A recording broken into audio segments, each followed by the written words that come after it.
Well, hello everyone. Thank you all for coming to the campus of Montana Tech to spend the day with us. To introduce myself, I'm Sean Ryan, and I am Montana Tech's Director of Alumni Engagement. Also grew up in Great Falls, for those of you present.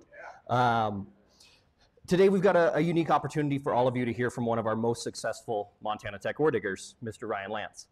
Ryan is the chairman and CEO of ConocoPhillips, graduated from Montana Tech with a Bachelor of Science degree in Petroleum Engineering in 1984. In his 39-year career in the oil and natural gas industry, he's taken all over the globe.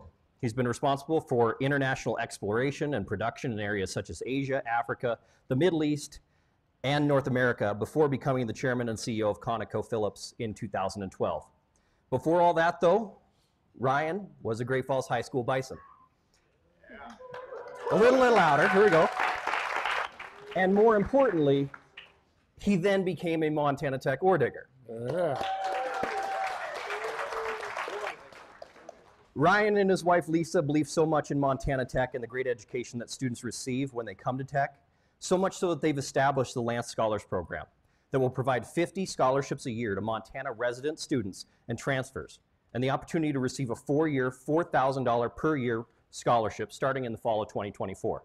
So seniors in the room, that means you, next fall, here at Montana Tech, has a chance to be part of the Lantz Scholars Program. Amen. So please join me in welcoming Mr. Ryan Lantz. Thank you. Interviewing Ryan today is one of our brightest students here at Montana Tech, Taylor Leva.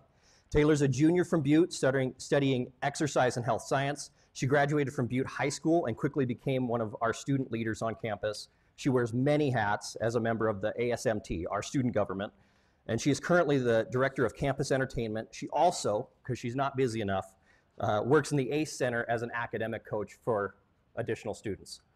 So please, let's give them both a round of applause. And Taylor, take it away. Perfect. Hi, everyone. I just want to start by saying thank you to Ryan for being here to celebrate this special day. My first question for you, are you ready? You bet. Let's go.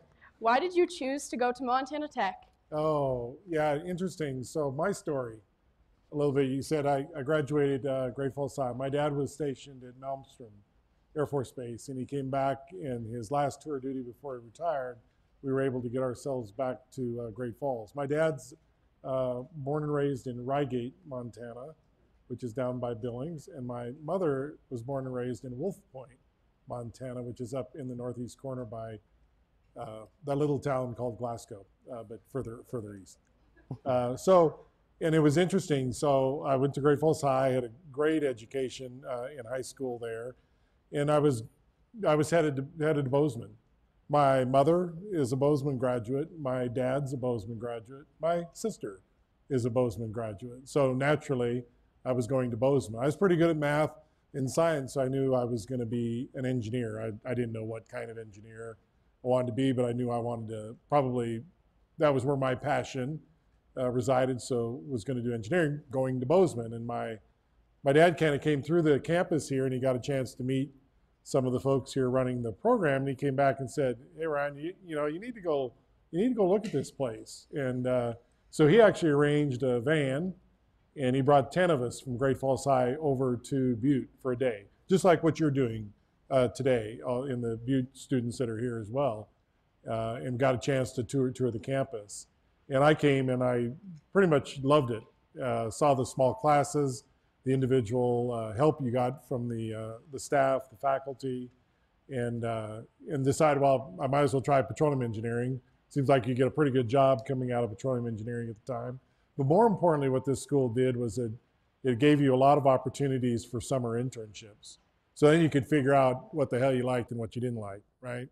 Because you never quite know going into it, but if you can work for a summer in the industry, and that's what this school really excels in, is getting graduates jobs and getting the summer internship opportunities. Not only can you earn a little bit of money, help put yourself through school, but you can find out, is this something I really like to go do? So I kind of fell in love with the school. And so I broke rank in our family.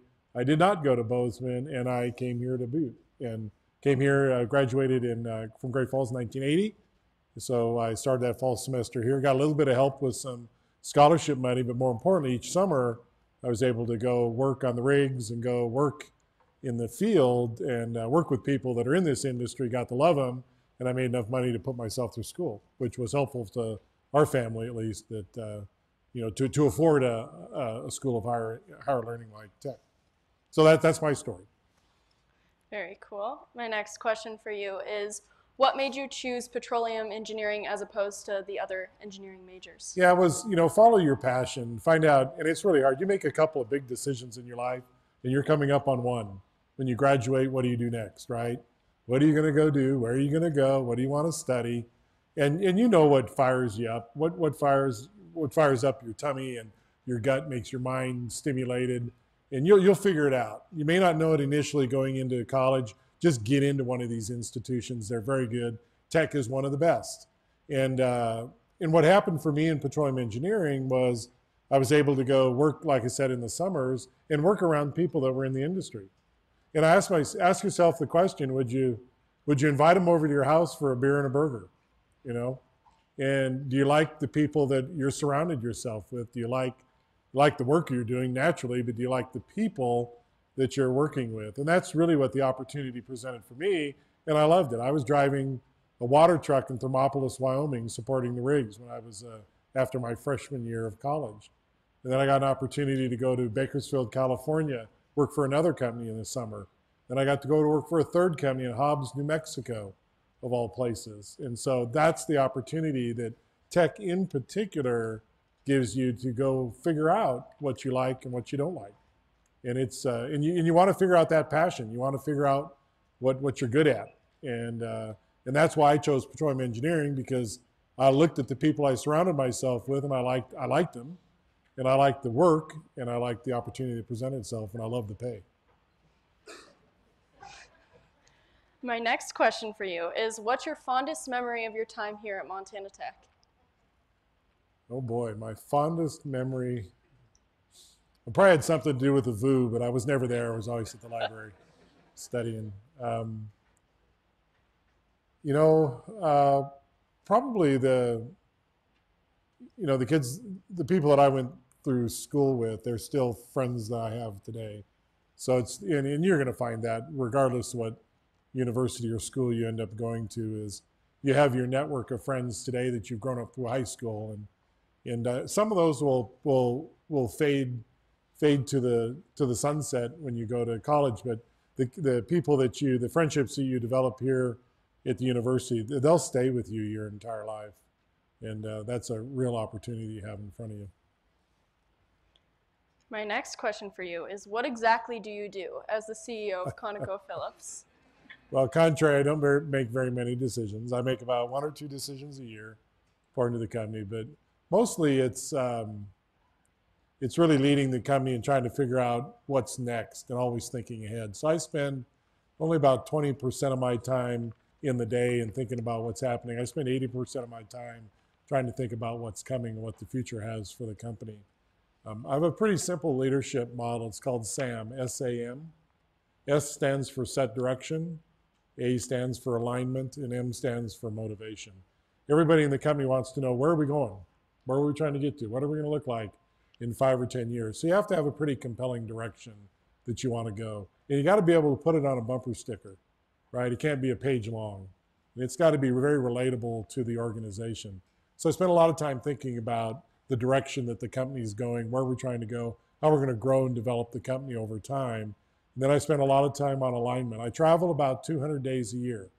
I'm on the road, and I'm going to all of our locations around the world, visiting our people and doing exactly this. I talk about, hey, here's where the company's going, and here's your role in delivering what the company's trying to go do. And that crosses over into the M, which is motivation. So set, direction, align, and motivate. And I spend most of my time motivating. It's all about getting the organization and the workforce motivated behind where we're going, what we're doing, what we're trying to get done, so they understand where we're going, they understand their role in delivery of the direction that the company is going. So that, maybe kind of sounds boring. I do other things. I have to meet with investors. I have to go to Washington, D.C. to meet with policymakers. But I spend a lot of time internal to the company making sure that everybody knows where we're going. And I think a lot about what's next? What's next for the company? And that takes, and you're not going to be right. It's a little bit of judgment, it's a lot of experience, and road understanding about, and a passion and a love for the business. It's certainly my passion. What would you say an average week looks like as the CEO of one of the world's largest companies? Well, you first carve up that week. About 2 to 3 days of the week I'm traveling, so I'm gone. So I came up here. My family came with me, which was really, really great this time. But so I'll 2 to 3 days of the week I'm traveling. Monday afternoons, I meet with my team. We have our staff meeting. We get together and we talk about what's been going on in the company and where we're going. And the other 2 days I'm spent with either shareholders, my board, and just decisions that we have to make to run the company on a day-to-day basis. But it's different. I show up Monday morning thinking I know what's going to happen, and it's something different that always happens. So you got to kind of go with the flow too. While you were at Montana Tech, did you ever think you would end up where you are now? Hell no. No. So I left when I graduated from Montana Tech, 1984. I got the opportunity to go to Alaska. So I love the outdoors. Family loves the outdoors. So, in our business, that's sort of utopia. It's a great place to be in our business. And I left here from Alaska, and my first job in Alaska, I made $45,000 a year. And it was more money than I knew what to do with. But I had 2 weeks vacation. I thought that sucked. So I went to work up on the North Slope, which is where the oil fields are at. And I could work week on, week off schedule. So now I made more money than I knew what to do with, and I worked half a year. And so I ended up with boats and airplanes and snowmobiles and 3-wheelers and 4-wheelers. But I say that story because I went to a place up in Alaska, and I was having a ball. I thought I was single at the time, and had a great time learning a lot about the business. And they kept trying to move me. They kept trying to, you need to go someplace else. I said, no, I'm going to spend my whole career in Alaska. And I got transferred to a place called Bakersfield, California. This was after about 6-7 years of being up in Alaska. And I found out that there's a lot of different ways to run the business. And in Bakersfield was completely different than the way I did in North Slope. And I learned how much I didn't know about the business. And then that got my curiosity going. Is if I didn't know this much about the business, and it was so different between these 2 places, I really need to figure out and learn more about the business and go about doing that. So then I got on the road. I met my wife, we had our family. We moved 10 times in 11 years. So that's the sacrifice that the family makes to perpetuate your career. And I got to the place, I had no aspiration to be the CEO of the company. I got lucky. I was in the right place at the right time, but I set myself up pretty good. I set myself up because I was curious about the business. I was willing to go to a lot of different places, learn all the different facets of the business. And then it became clear, a couple of years before I became CEO that I had a shot at it. And then I wanted to take the shot and give it a go, and was fortunate to be named the CEO in 2012. So now I've been there for going on 11 years, and it's been a great run in the company, but it's been a lot of up and downs, and I've pissed off a lot of people. I've made a lot of people happy, and but had no desire. I didn't set out to achieve that, and I'm really admire people that, at this age, your age, and if you've got that vision, aspiration, and passion, go for it. Go get it. I didn't have that. I learned. I grew into it, but I'm really. It amazes me people that set out to go do that and then end up doing it. But if you put your mind to it, you can do it. The other thing I'll say is don't fight against change. So you're going to get change thrown at you all the time. And and humans hate change, right? You get up in the morning, want to do the same thing every single day, go to bed at night, get up and do the same thing. Change is always constant around you. And if you look for the opportunity that comes from change, you'll always find it.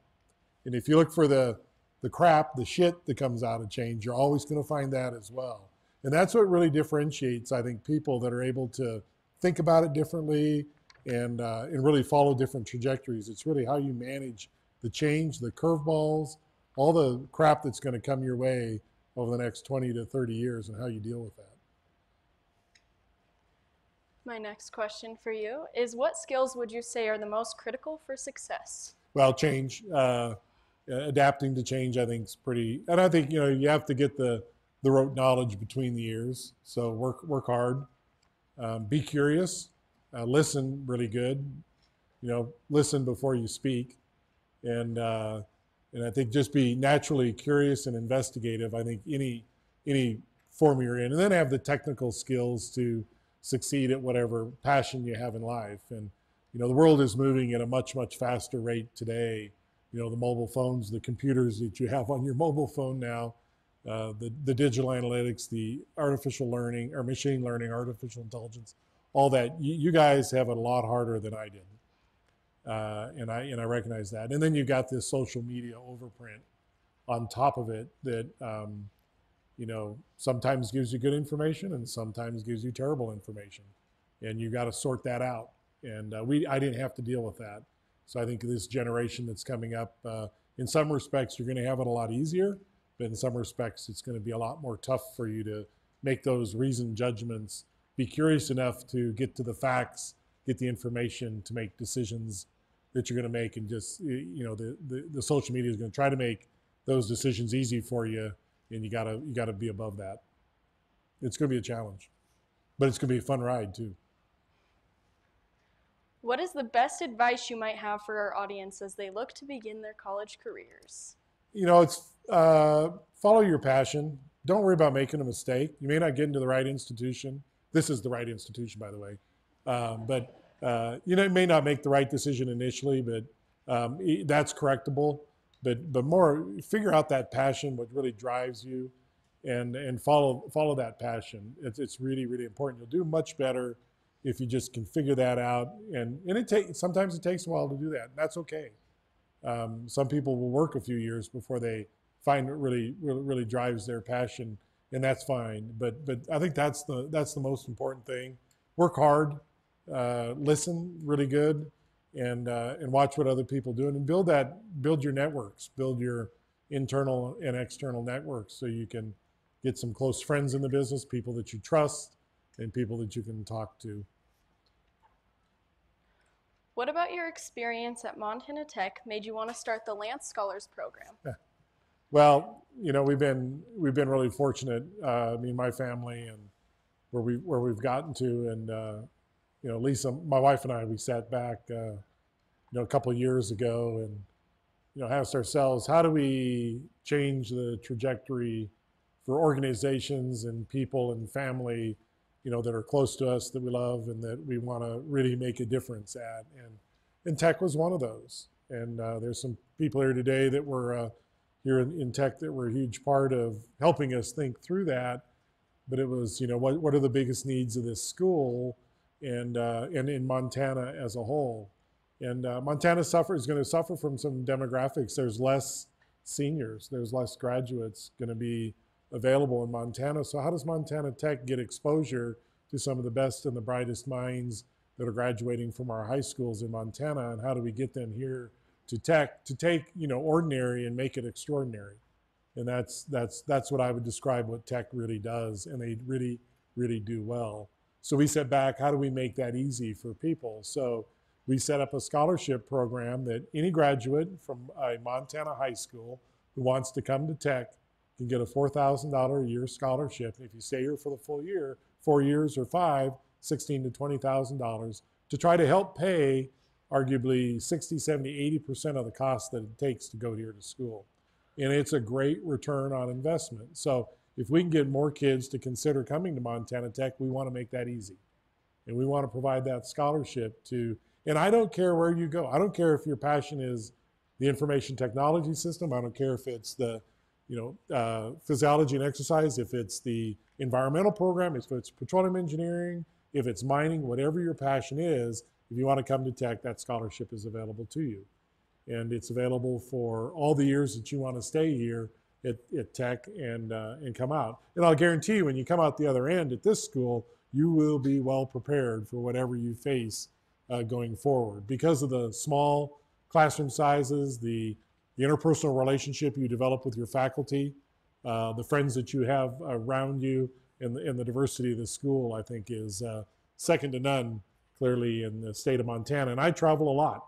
And I see a lot of schools around the country. There's some great schools around our country. And if you've got the opportunity to get a chance to go to some of those, great. But what you need to know is you've got an outstanding school sitting here in Butte that can prepare you extremely well for whatever you might face when you graduate. So that's what the program that Lisa and my family and I put together was to try to make that as easy as we can for students that are graduating from any high school here in Montana. And then hopefully we can take it outside of Montana.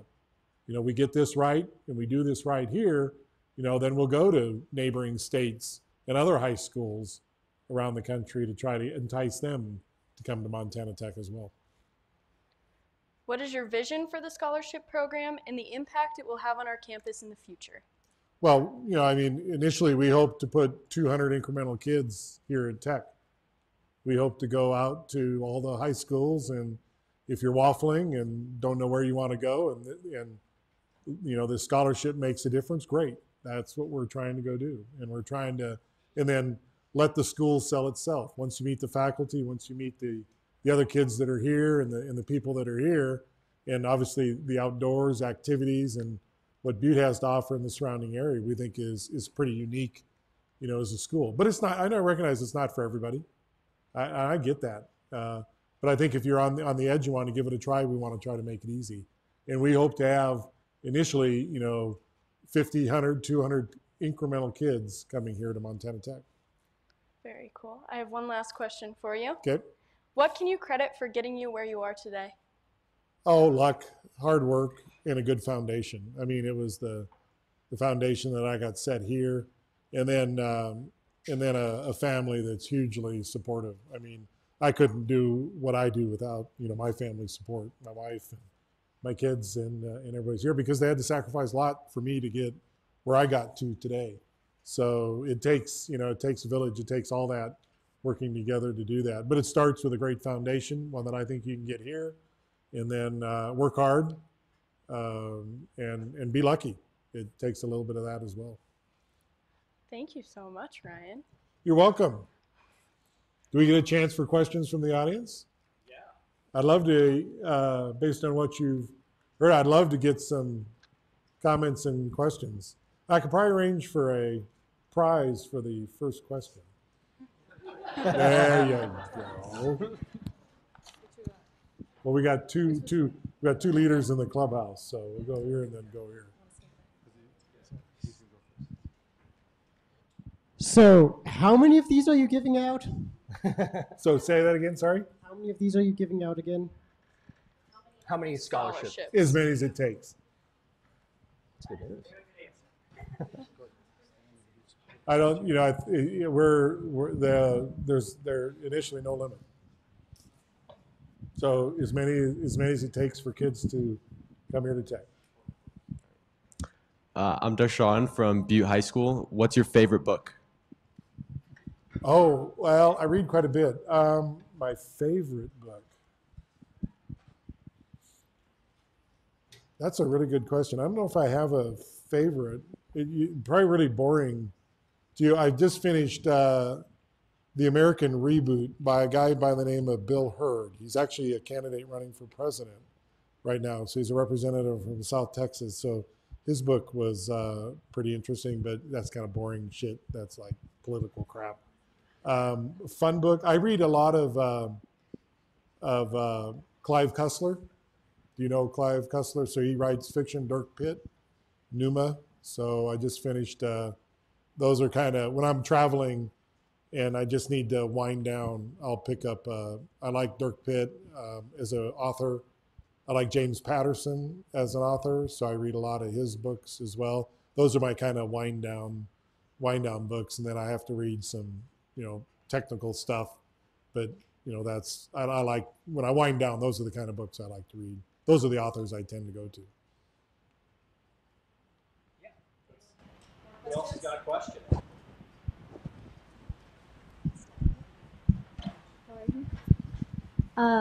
My name's Faith, and I wanted to be a zoologist like Steve Irwin. Is there any like internships that would help me achieve that? Good question. I don't know. I'm sure there are. You know, it's obviously not probably here at Montana Tech, but some of the key wildlife programs. There's some in South Texas, some of those schools down there. Corpus Christi has a pretty good biology program in those. But I think, if that's your passion, that's the exact question. When you look at schools, that's the exact question I'd ask him. Is how do I go to work for a SeaWorld, or how do I go to work for somebody like that can help me? I would make sure I ask that question in places you're interested in going to. Hi, I'm Zach, and outside of going to class, how much time did you spend on school, and how did you make time for your personal life? Yeah, the balance is that's a really good question. I mean, when you're here for 4 years, you're going to work hard. It's not easy, and I wouldn't want to portray it to be easy as well. But getting some downtime and figuring how to work that balance is pretty important. It looks different for everybody. So I have things that I do today in my life and my job to try to create that work-life balance, and it's different for me than it is for some of my colleagues in the company. When I was at school, it was interesting. I would be done at noon on Friday, and I wouldn't pick up a book until Sunday morning, right? So I would try to give myself, Vuvilla Friday night, the M&M for breakfast on Saturday morning. Sometimes there was no sleep in between. Yeah, I know. So you just get into your own rhythm, but you gotta find that it's different for everybody. But you do need your downtime. You can't do this 100% all the time. But it's hard. You're going to work hard, especially if you want to get out in 4 years like I did. I'm Luke from Butte High School, and I was wondering what motivated you or didn't scare you away from traveling so much with internships inside of college and in the beginnings of your career. Yeah, what motivated me was just to learn more about the business, and the only way you can do that is to kind of get out there and put yourself out there and kind of do that. And that's what motivates me today to travel like I do. Is I'm still learning a lot about the business, even though I've been in it for 35 or 40 years. And if you go at it with that kind of an attitude, you're always looking for the opportunity to learn. You'll always find it as well. And then the world is moving so fast. There's lots. I'm not a coder. I couldn't code today. But I'm fascinated to watch people do it in some of in learning more about some of the AI. So ChatGPT. So I'm sure you guys are been exposed. I had to introduce somebody that I didn't know at a forum here about 6 months ago. And I went on the plane ride down. I went on ChatGPT and I said, "Give me the 4-minute introduction for this particular person." It was phenomenal. It was better than my communications team did. I handed it back to my comms team and said, "Here's what I got in 30 seconds off the computer." And that's what's really going to revolutionize what you guys are thinking about in the next 20 or 30 years going forward. And it's just embrace that and learn about it and do what it takes to put yourself in a position to really understand it, learn it, and just be curious about it.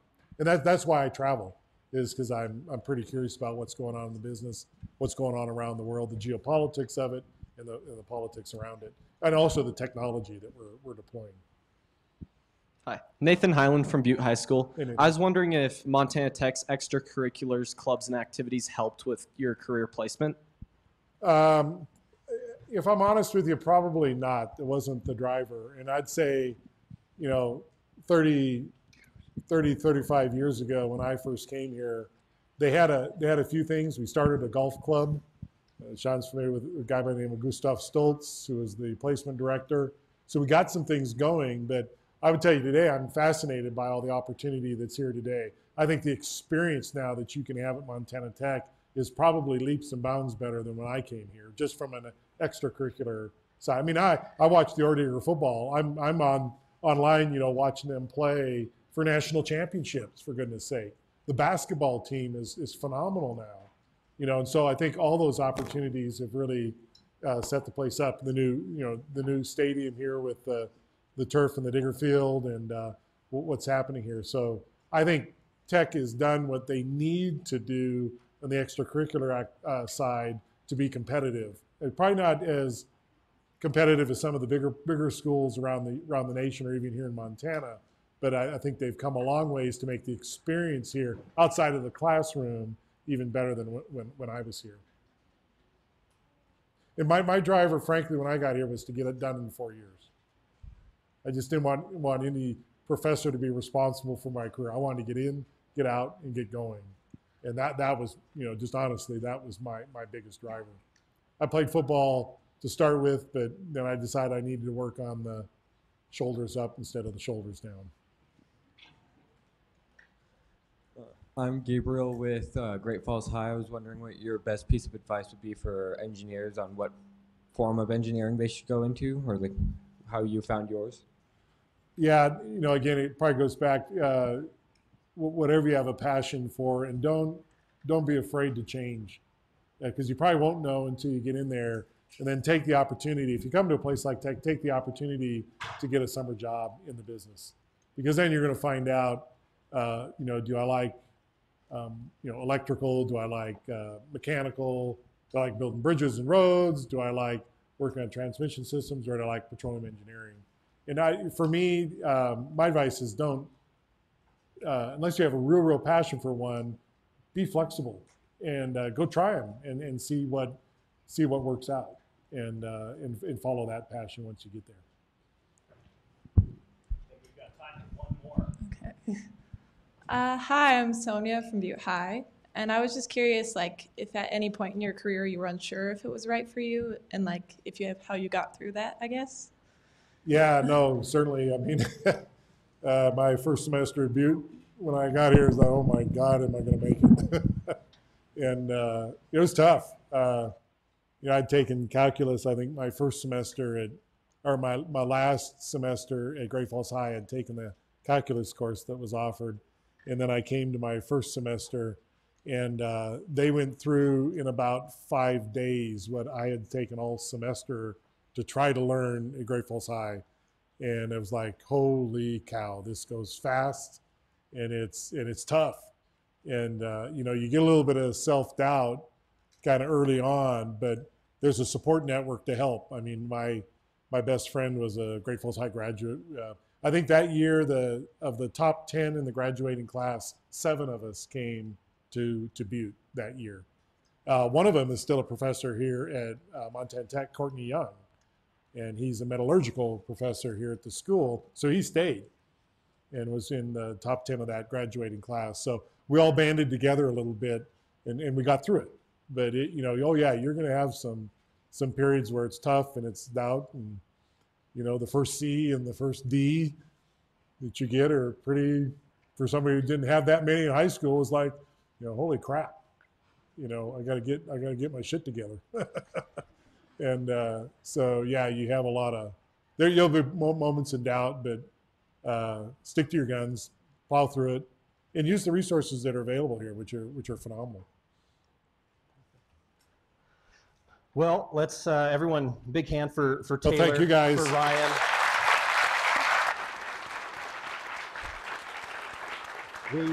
We've been saying it a lot, but it's a great day to be an ore digger, and today is especially one of those. Thank you guys all for coming to visit. As you leave, make sure you turn in your contact cards. Don't forget to scan that QR code for the Lance Scholars Program, so you guys can be the first ones in the hopper. And then make sure that you consider coming to Montana Tech next fall. Ryan and his family, we owe them a tremendous debt of gratitude for all that they've done, and the future for Montana Tech is only bigger and brighter because of them. So thanks for coming down and spending the day with us, and that's all for it, but go Diggers. And Jamie, I need 2 t-shirts, so thank you.